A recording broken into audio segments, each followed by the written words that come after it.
Hey guys, welcome to the Dude Seriously Show. I'm Jonathan. I'm Tim. I'm Molly. And we're here to talk about Incredibles 2 at the Thoroughbred 20 Theater in Franklin, Tennessee. The Incredibles are back. After 14 years, the Incredibles are back on the big screen. The original family members are here, and the movie picks up right where it left off. We've got Samuel L. Jackson back as Frozone, and we've got new villains. So there is a lot to talk about, and we're diving in right now. Tim, what did you think of Incredibles 2? Man, after, 14 years of waiting, I had given up, and then when I heard the announcement, I was super excited. This thing exceeds expectations. Yeah, it was amazing. We walked out of the theater saying, like, honestly, nothing bad to say about this movie. Everything was great. The soundtrack was fun. The cast was great. It literally picks up where the last one left off, and it was a lot of fun. Initial thoughts, Molly? I loved it. And I've seen The Incredibles, the first one, only a couple times, and it wasn't really fresh in my memory. I watched a little bit of it this morning just to kind of like get a refresher on our characters and everything. But I honestly thought it was probably one of the best Pixar movies I've seen, but you know, I'm gonna wait till I see it a couple more times to make that call, but it was majorly impressive. Yeah, it was so much fun, you know. Even during the movie and walking out of it, I couldn't help but think this is the most fun I've had at the movie theater in a long, long time. I mean, you know, we get these fun superhero movies, we get, you know, comedies and things like that. And yeah, those are fun in different ways, but like I found myself laughing at the movie. I found myself really involved in the story. And I think the fact that it picks up right where the last one left off is the perfect nostalgic kick. How many movies really do that? You know, literally pick up where the last one left off. That was fun. Yeah, and the cool thing is, I mean, not to give away too much unless we're going to get into spoilers. Yeah, let's get into spoilers. Okay, spoiler alert. All right. The cool thing is you see it pick up where it left off, but you see it from a slightly different perspective, which was kind of neat because I just watched it again this week. This is one of my favorite, I mean, the first Incredibles is one of my favorite Pixar movies. Yep. Love it. This one picked up right where it left off, but you're seeing it from the perspective of, what's his name, Tony? Yeah. Yeah, and how he is seeing what's going on with the Incredibles family.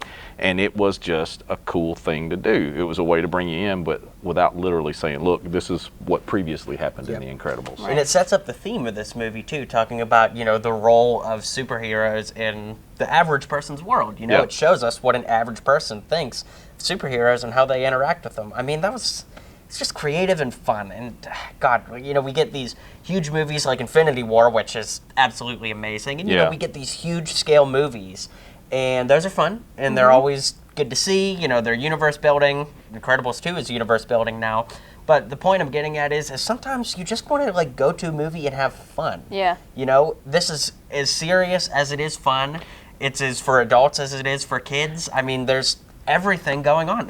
Dare I say, like, this might be my favorite movie I've seen this year. I think we had that same discussion right after it ended, that this could easily be the best movie of the year so far. Yep. I mean, it's just, it's funny that it's another superhero movie, but there is a lot of seriousness in it. I mean, think about the fact that a lot of people that have seen this have grown up quite a bit since the first one came out. That's quite a bit of time for us, We've just mean, kind of been, we were kids last time we saw it, so it's like, you know, just kind of this resurgence of like all these feelings and everything, but you see it from a different perspective when it's like you and me or whatever, or even kids, like young kids who like saw it when they were really little. It took me back, but it also kind of made me think about it in a way that's like, we talked about the superheroes from a average person standpoint, and it kind of puts you in this perspective of like, if superheroes were real, how would society feel about it? And it's just a cool take. And it kind of touches back on what they briefly talk about at the beginning of the first Incredibles, which is the backlash because of all the destruction that the superheroes cause. Well, you actually see some of that when the first Incredibles ends. You think, oh great, it's a happy ending, they're going to get to be superheroes again. Well, not so fast. Yeah. I mean, nobody's really excited at the damage they cause again, and they kind of have to back up almost to the point of where they were in the first movie. Yeah. And that's what's cool about this movie taking place right after the first one, is it's just a continuation of that story and the visuals. You know, it's kind of funny to talk about the way movies are shot when it's all digital, but oh my gosh, there were so many scenes in this movie where it felt like live action because it looked so real. I mean, you look at these characters, like the little figure here, and they're stylized, but you also are suspending your disbelief when you're watching them on the screen because, like Johnny said, they look real. I mean, the fabrics, the way they move, the facial expressions. I leaned over hair. at one. Yeah, I leaned over incredible. at Johnny at one time and said, and Didn't said need the facial expressions are just off Yeah. the charts. And having amazing. watched the first one this morning, just a little bit of it, I noticed that they kind of did this whole where they zoom in when somebody's writing and they show like, here's our impressive animation, like this is what we can do. In the first one, it's like, oh yeah, that's pretty cool. But seeing this when they're signing at the very end, the making The superheroes accords. league, the accord, that's the word. Kobe. Just the detail that they've put into it, it's magnificent. It's just crazy. Yeah, and again, it's funny to look at that stuff. I watched Incredibles as well, the original, earlier this week, and it's funny as I was watching it, I'm like, great movie, don't get me wrong, but the graphics have not aged as well as maybe something even like Toy Story. But an interesting thing about Incredibles is, being that it's kind of set in like the late 50s, 60s kind of thing, right? Is that it kind of has that palette and art style of being that kind of That retro future. Yeah, so like it almost saves itself by being, artistically directed the way It comes that off it a is. little kitschy in a way. I mean, Yeah. just the it style works. of it. Yeah, for that. But they amp it up so much in this too that it's pardon the pun, it's incredible Yeah. to see. Yeah, I had a blast. It was fun.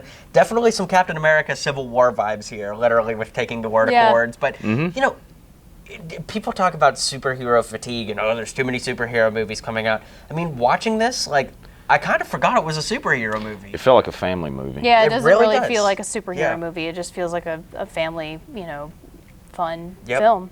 And that's Yeah. something that Disney, by inclusion Marvel, has done really well about taking superhero movies and making them more like subgenre specific. You have Right. your heist movies with Ant-Man, you have, fantastic movies with Thor, and so like you really explore all of these different Niches, avenues yeah. while still being a superhero movie. And Incredibles does that with a family movie. It's family friendly for everybody. Well, it's family friendly, but it's also a movie about family, Yep. which, I mean, the first one really kind of was, but this one has a really strong emphasis on the family. Absolutely. Yeah. You kind of get to see, Elastigirl and Mr. Incredible and how they are in their daily lives a little Yeah. bit more. And you saw it a little bit in the first one, but you get to see how they are kind of fighting against each other, but they're also with each other and everything. And that's very common in, real relationships in real life. So Yep. that was an interesting kind It's- of take on it. It's funny that the Incredibles do the Fantastic Four better than the actual Fantastic Four. It's pretty cool. So as we wrap up, I think it's safe to say we're all giving this 2 thumbs up. I mean, it was phenomenal. Definitely. Yeah, put up your dukes. Yeah. So instead Two of fists. going around and saying if we like the movie, let's say who our favorite Incredible is, because we're already agreeing that Yeah. it's the best. So Molly, your favorite Incredible? Violet. Me too. Absolutely. Yes. Yeah, I love Her Violet. force field, they just really amped it up in this Yeah. one. And you see like just the lights and the purple and how powerful it is, and the sound effects that they've put with her force field is Yep. just mind blowing. It just makes her the coolest. Yep. Just the coolest. Violet for me, and for all the reasons Molly said. I just think that she's a really relatable character. yeah. She's fun, and I just think that the voice acting for her too. I mean, she's obviously like great. an older woman in real Yeah. life, but I mean, I totally believe that she's like a 15-year-old girl, so, and she's the best. Violet all the way. Well, I'm going to be the immature one here. I loved Jack. Oh, I mean, Jack, oh my Jack. God. He was crack. Every time he came on, I felt like he stole whatever he was in. Yep. Mhm. Because all you focused on was him and everything he did, because you realize he's got multiple powers. Yep. He was just cracking things off left, right, and center. And when he fought that raccoon, I was dying. gosh. Yep. I'm going to cut us here because even though we're in spoilers, Yeah, I yeah. think that you should just Yeah. go into this movie not knowing anything Yeah. about Yeah, sorry. specific Jack stuff, but I would agree he's amazing. And I think the thing too is, again, we talked about The Incredibles being a family movie, and when you have a baby in the house, they do keep you up all night, and you do always wonder how they're doing these things and how they're getting to point A to point B. And Jack does that, but in a superhero family, and Yeah. it works so well. So I think we're gonna wrap here on Incredibles. This movie is. God, every movie reviewer on the planet is going to say this. This movie is incredible. It's amazing. Absolutely go see it. And I actually leaned over to you guys a few times and said, this movie is actually probably worth seeing in 3D. We didn't see it Yeah. in 3D, but with Elastigirl and with some of Violet's powers, I actually would recommend this in 3D personally. Definitely. So, Might be worth it. yeah, even if you're not a 3D person, next time I catch this movie on the big screen, definitely 3D. So thank you guys so much for tuning in to today's episode. Let us know what you think of Incredibles 2, because I mean, there's a lot to talk about. It was a lot of fun, and we want to know what you think. So let us know in the comments below what you think of Incredibles 2 and who your favorite Incredible is. And dude, seriously, we'll see you on the next one.